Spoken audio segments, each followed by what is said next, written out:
আমাদের একজন বন্ধু নিয়ে এসছে, দুর্গাদা যাচ্ছে আমাদের একজন বন্ধু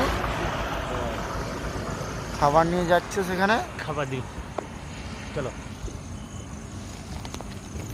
চলে এসছি আমাদের নন্দী মহারাজের কাছে। এবার একটু খাওয়ানো দাওয়ানো করতে হবে। নন্দী মহারাজ তো খোলো একটু, মহারাজ। আরে আমাদের নন্দী মহারাজ খোলো। হ্যাঁ মা, খাও খাও খাও, কোনো চাপ নেই, মহারাজ খাবে।